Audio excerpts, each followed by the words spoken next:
بسم اللہ الرحمن الرحیم۔ اللہ رب العالمین نے قرآن مجید میں فرمایا لَإِن شَكَرْتُمْ لَأَزِيدَنَّكُمْ، اگر تم میرا شکر ادا کرو گے تو میں اپنی نعمتوں میں اضافہ کر دوں گا، اور اگر تم میری ناشکری کرو گے تو کیا ہوگا؟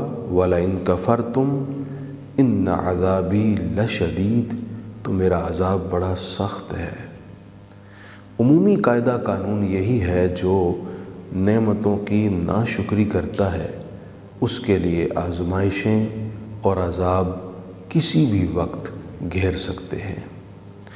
لیکن ایک نعمت ایسی ہے جو بندہ فرمائش کر کے، درخواست کر کے، دعائیں کر کے حاصل کرتا ہے۔ اگر اس نعمت پر ناشکری کرے تو پھر اللہ تعالیٰ کا غضب اور اس کی ناراضگی بہت سخت ہوتی ہے۔ اس کا ذکر قرآن مجید کی سورہ مائدہ میں ہے۔ حضرت عیسیٰ علیہ السلام کی قوم نے درخواست کی کہ آپ اللہ رب العزت سے دعا کریں کہ وہ ہمیں دسترخوان عطا کرے جس پر طرح طرح کی انواع و اقسام کی نعمتیں ہوں گی جو ہم کھائیں گے۔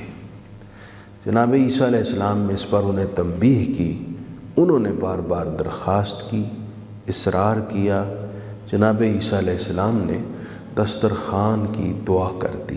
اللہ رب العزت نے دسترخوان اتارنے کے لیے وحی نازل فرمائی اور جناب عیسیٰ علیہ السلام کو فرمایا کہ ہاں، ہم دسترخوان اتارتے ہیں۔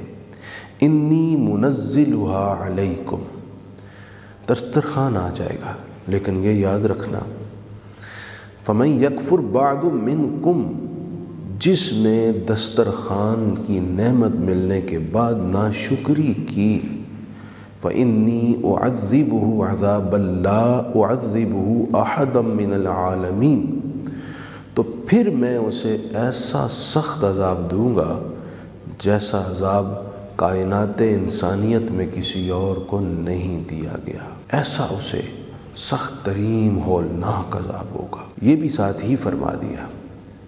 اس سے اندازہ لگائیے کہ جو نعمت فرمائش کر کے حاصل کی جائے اس نعمت پر شکر ادا کرنا کتنا ضروری ہے۔ لیکن اس قوم نے دسترخوان ملنے کے بعد ناشکری کر لی، اللہ تعالیٰ کی نافرمانی کی، تو رب العزت نے ان سب کو خنزیر کی شکلوں میں متشکل کر دیا۔ ان کے چہرے مسخ ہو گئے اور اسی حالت میں ان لوگوں کی موت واقع ہو گئی۔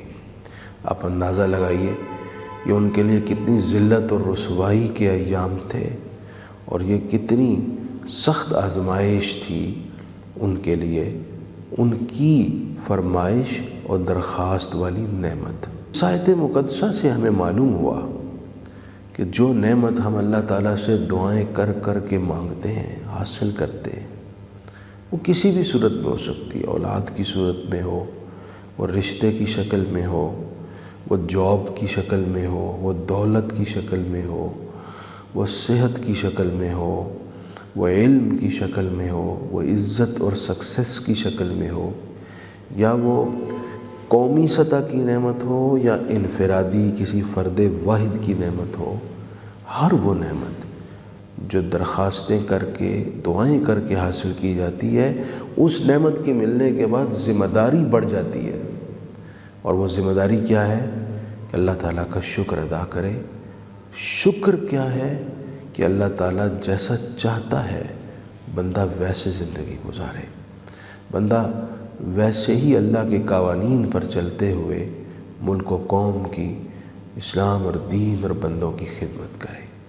اور اگر وہ ایسا نہیں کرتا تو پھر آزمائش بہت سخت ہوتی ہے۔